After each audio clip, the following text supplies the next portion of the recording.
त्यामुळे दिवसभरातील महत्त्वाच्या टॉप 9 बातम्या। नागपूरहून मुंबई आणि दिल्लीसाठीच्या विमान फेऱ्या पूर्ववत करा। केंद्रीय मंत्री नितीन गडकरींचे एअर इंडियाला पत्र। विमान फेऱ्या रद्द केल्याने प्रवाशांची मोठी गैरसोय। परभणीच्या मानवतमध्ये गॅस एजन्सी बाहेर नागरिकांच्या रांगा। घरगुती गॅस भरण्यासाठी रांगेत तात्काळ उभं राहण्याची वेळ। बुकिंग केल्यानंतरही 15 दिवस गॅस मिळत नसल्याचा आरोप। बाजार समित्यांमधील व्यवहारावर आकारण्यात येणाऱ्या युजर चार्जेस विरोधात व्यापारी आक्रमक। हा कायदा तातडीने रद्द करण्याची मागणी। शासनाने कायदा रद्द न केल्यास 13 जून नंतर तीव्र आंदोलनाचा इशारा।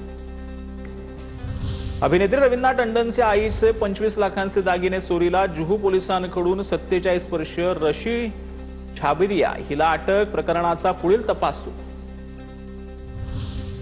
राज्यभरातील एसटीच्या बस स्थानकाच्या आवारात 78,000 वृक्ष लागवड करण्यात येणार। राज्यातील आगार, बस स्थानक आणि कर्मचारी या मोहिमेमध्ये सहभागी होणार। परिवहन मंत्री प्रताप सरनाईक यांनी हा संकल्प व्यक्त केला। कल्याणमध्ये भर रस्त्यात वर्निंग बाईकचा थरार। कल्याणच्या बेतुरकर पाड्यातील हनुमान मंदिर परिसरामध्ये दुचाकीला अचानक आग। भर रस्त्यामध्ये बाईक पेटल्याने परिसरात काही काळ भीतीचं वातावरण। स्थानिकांकडून आग आटोक्यात। घटनेचा व्हिडिओ सोशल मीडियावर व्हायरल।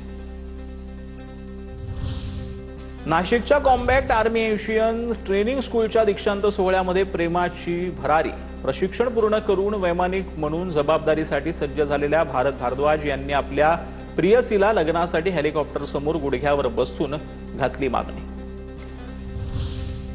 जळगावच्या सराफा बाजारामध्ये सोनं चांदीच्या दरामध्ये मोठी वाढ। सोन्याच्या दरात 1,000 रुपयांची तर चांदीच्या दरात तब्बल 4,000ची वाढ। जीएसटीसह सोनं 1,59,650 रुपयांवर तर जीएसटीसह चांदी 2,77,070 रुपयांवर।